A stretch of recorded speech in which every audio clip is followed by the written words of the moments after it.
Hi everyone, ఈరోజు నేను sprouts and పాలకుతో recipe చేస్తున్నాను. స్ప్రౌట్స్ వచ్చేసరికి it's a high protein and చాలామందికి గ్యాస్ట్రిక్ ఫామ్ అవుతుంది, బ్లోటింగ్ అని అంటారు.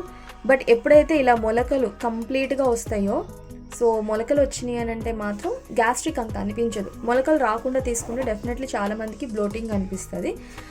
స్ప్రౌట్స్ వల్ల మాత్రం బెనిఫిట్స్ చాలా అంటే చాలా ఉన్నాయి. వెయిట్ లాస్ అవ్వాలనుకునే వాళ్ళకైనా, లేదు కొంచెం మేము హెల్తీగా ఉండాలి, మెయింటెనెన్స్లో ఉండే వాళ్ళకు కూడా హెల్ప్ అవుతుంది. బట్ దీని మిక్సింగ్ మనం ఏం తీసుకుంటున్నాం అనేది ఇంపార్టెంట్. ఓన్లీ స్ప్రౌట్స్ ఎవ్రీడే అంటే కంప్లీట్గా డైలీ తీసుకోవడం కన్నా మనం మార్చి తీసుకోగలిగితేనే బెస్ట్ రిజల్ట్స్ ఉంటాయి. సో నేను ఇలాగే నా కస్టమర్స్ కూడా అలాగే గైడ్ చేస్తాను. ఏది కంటిన్యూగా, ఏ ఇంగ్రీడియంట్ కూడా కంటిన్యూగా ఇవ్వను. సో మార్చి ఇస్తూ ఉంటే రిజల్ట్ బాగుంటుంది.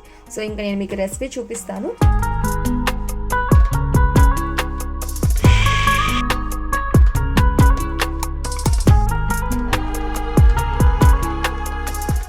అల్లం ఇది తురుముకున్నాను, కొత్తిమీర, సాల్ట్, శనగపిండి తీసుకుంటున్నాను, జీరా. మీకు ఇందులో కావాలంటే క్యారెట్ కూడా వేసుకోవచ్చు. మీకు వెయిట్ లాస్కి ఆకుకూరల్లో best of the best green vegetables వచ్చేసరికి పాలక్ కర్రీ అండ్ మేతి కూర. ఫెనుగురిక్ లీవ్స్ కూడా మీకు చాలా అంటే చాలా హెల్ప్ చేస్తాయి. కొంచెం వాటర్ కలుపుకుంటున్నాను. సాల్ట్ చూసుకొని ఒకవేళ సరిపోకపోతే మళ్ళీ పెట్టుకోవచ్చు. ఇలా ముద్దగా రావాలి, లైట్గా కాకుండా మనం కొంచెం లైక్ కట్లెట్ లాగా చేసుకోగలిగేటట్టు వస్తే ఈ టెక్స్చర్లో. ఓకే, సాల్ట్ చూసుకొని ఒకవేళ సరిపోకపోతే మళ్ళీ సాల్ట్ కలుపుకోవచ్చు. ఒకవేళ ఎవరికైనా ఇంకా స్పైసీనెస్ కావాలంటే పెప్పర్ యూస్ చేసుకోవచ్చు, చాట్ మసాలా వేసుకోవచ్చు. కొంచెం ఆయిల్ రాస్తున్నాను. మీరు నెయ్యి కానీ బటర్ కానీ అలవాటు ఉన్న వాళ్ళు బటర్ కానీ నెయ్యి కానీ తీసుకోవచ్చు. మా వారికి నెయ్యి అస్సలు అలవాట్లేదు. నేనైతే నెయ్యిని తాగమన్నా తాగేస్తాను, ఆయనకు మాత్రం అస్సలు అలవాట్లేదు. సో అందుకే నేను ఆయిల్ తీసుకున్నాను. మనకి ఎంత చేసినా రౌండ్ షేప్ వచ్చిందంటే మాత్రం ఎంత బాగుంది అనిపిస్తుంది కదండి. రైట్,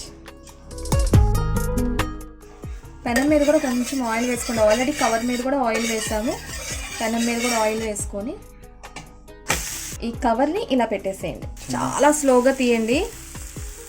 రైట్, దీనికి కొంచెం ఆయిల్ కానీ లేకపోతే నెయ్యి కానీ ఎక్కువే పడుతుంది. సో ఆయిల్ కన్నా మీరు గీ యూస్ చేసుకుంటేనే బెటర్. ఒకవేళ గీ యూస్ చేయలేని వాళ్ళు బటర్ కూడా యూస్ చేయొచ్చు. కాలడానికి కూడా కొంచెం ఎక్కువసేపు టైం పడుతుంది, కానీ బాగుంటుంది. క్రిస్పీగా స్ప్రౌట్స్ నోటికి తగులుతూ నిదానంగా తిప్పుదామండి. వావ్,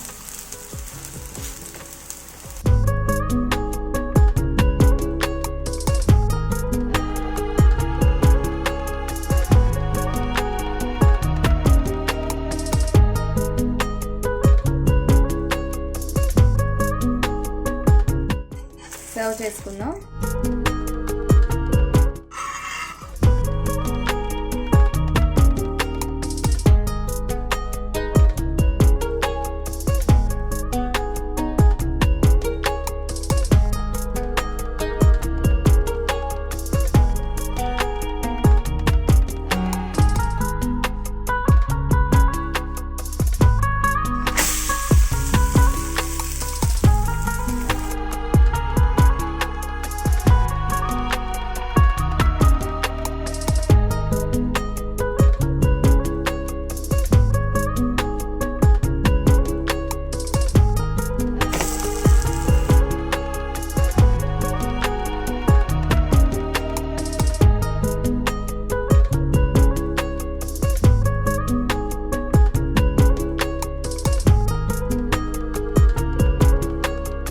దీంట్లోకి టమాటా చట్నీ అండి.